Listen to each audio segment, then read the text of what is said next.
Oi, gente, a paz do Senhor. Vocês poderiam aí dar um like, certo? Um joinha. E aqueles que não são inscritos, se inscrevam, certo? E acione o sininho para que possa receber as notificações e possa compartilhar para que outros se inscrevam, tá certo? Malaquias capítulo 3, versículo 8 ao 10. Faço a seguinte pergunta e serve como tema. O dízimo salva? O dízimo interfere na salvação? Sim ou não? Nós responderemos essa pergunta no decorrer do assunto. Veja bem, Malaquias capítulo 3, versículo 8 ao 10. Deus não está invocando aqui a transgressão de uma lei cerimonial. Ele afirma que o povo estava incorrendo em pecado de roubo. E isso é inegavelmente um, uma questão moral. Porque roubo é roubo, independente se seja no Novo ou no Antigo Testamento.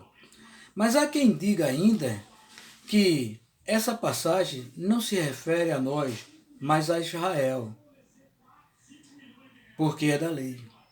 Então, o texto que eu tenho notado aqui, por exemplo, como Isaías capítulo 41, versículo 10, Isaías 48, 17, Isaías capítulo 49, versículo 7, Isaías 63, 16, Jeremias capítulo 2, versículo 3 e 4 e o 18, que foi também escrito para Israel, não se refere a nós? Medite nesses textos.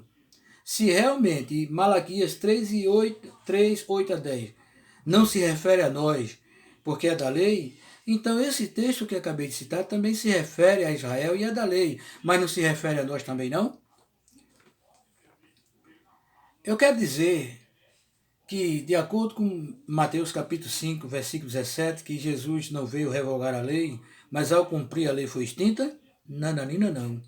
1 João 3 e 4 diz que pecado é transgressão da lei moral de Deus. E a lei moral de Deus, ela não veio após a promulgação ou sanção de Moisés 430 anos depois. Não.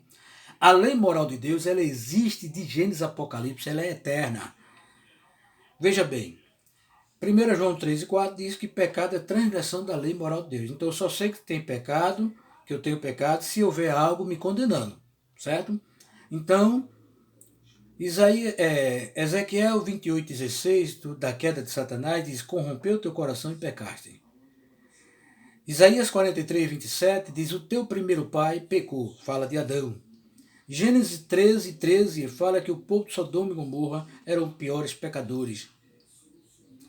Agora, carta de Paulo aos Romanos, capítulo 3, versículo 20, diz que pela lei vem o conhecimento do pecado.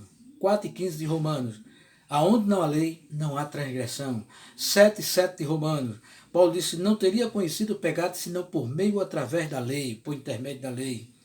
Então, até Romanos capítulo 3, versículo 33 diz o seguinte, 31 diz o seguinte: anulamos a lei pela fé? Não, antes, de maneira nenhuma, antes confirmamos a lei. Então, nem a graça derrubou a lei moral de Deus, certo? Outra coisa, para quem acha que Jesus nunca ensinou sobre o dízimo, Mateus 23, 23, vamos analisar mais profundo? Jesus estava dizendo aqui, declarando que o dízimo é um dever. Né? O dízimo é um dever. Ele não condenou os fariseus e escribas pelo ato de dizimar. Eles eram dizimistas fiéis em tudo. O que eles não praticavam era a justiça, a misericórdia e a fé.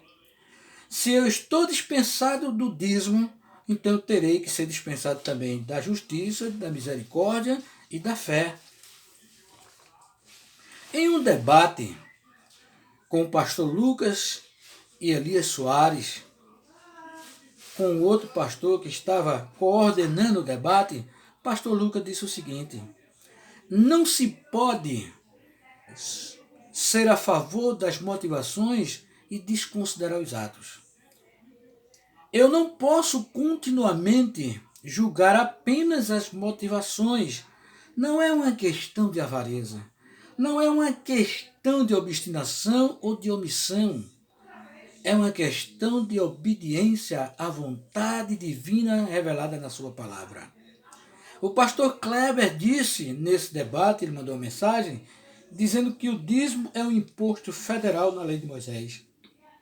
O pastor Jameilson Oliveira, ele disse que o dízimo é um mandamento moral e não um mandamento legal. Eu discordo, é um mandamento moral e um mandamento legal.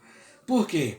Argumentar as doutrinas é base moral, é mandamento moral, porque as doutrinas da igreja têm que ter base na palavra de Deus, certo? Então é base moral. Mas nem todas as doutrinas têm um esclarecimento total nas Escrituras. E as igrejas que regem pela palavra de Deus, eles precisam criar um estatuto, outros chamam de constituição interna, aonde fala dos direitos e deveres de cada fiel.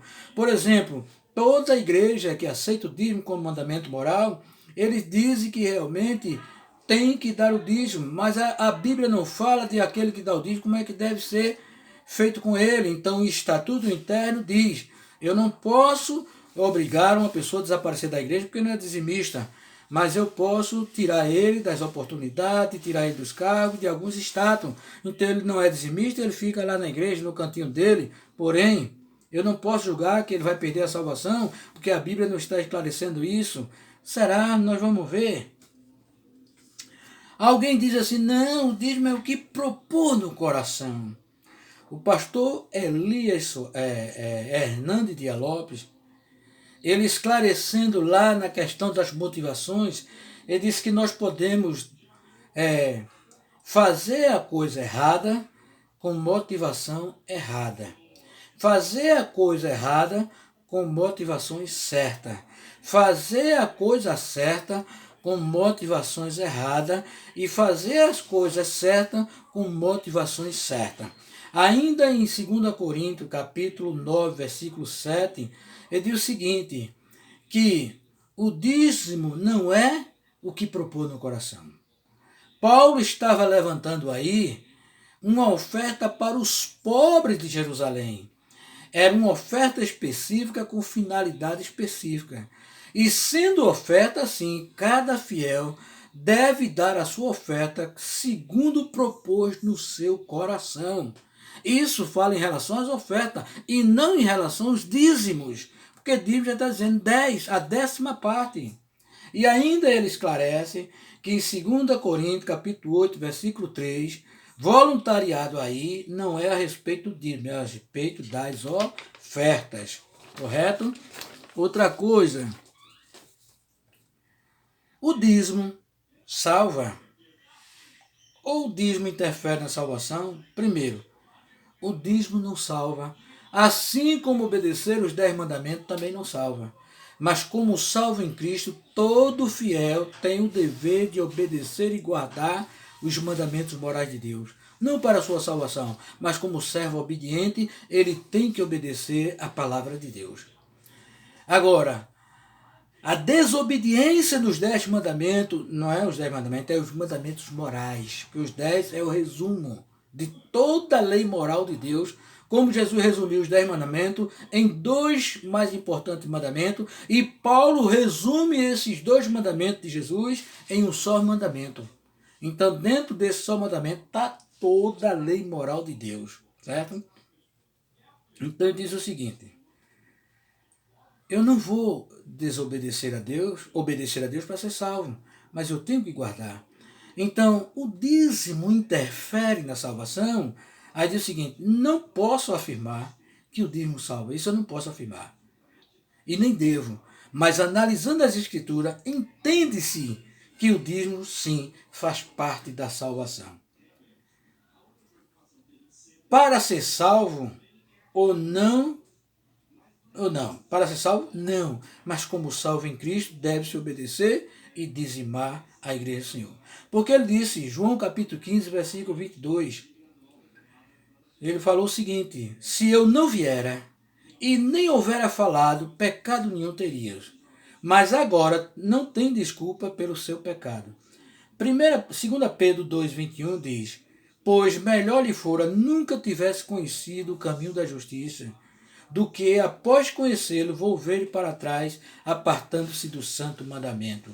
Ora, se tudo isso fala do conhecimento e da prática ou não? Tudo isso fala do conhecimento da prática ou não? Logo, não cumprindo, como fica a nossa salvação?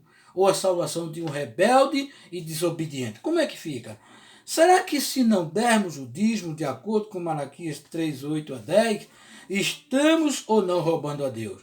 Isso já foi explicado que não, né? Que o termo cavar, que traduziram por roubar, não tem significado certo. O próprio autor do dicionário diz de significado incerto e ele coloca uma interrogação. Roubar? Então nem ele mesmo tem certeza. Então eu pergunto, se o dízimo é uma obrigação moral e legal, o seu descumprimento é um pecado ou não? E se é um pecado, interfere ou não na salvação? Isso aí fica a critério de cada um. Agora, a minha opinião, biblicamente, o dízimo interfere sim na salvação, de acordo com os atos de dizimar ou não e de acordo com as modificações de como estou dizimando ao Senhor. Que Deus abençoe, que Deus ajude a todos, em nome de Jesus.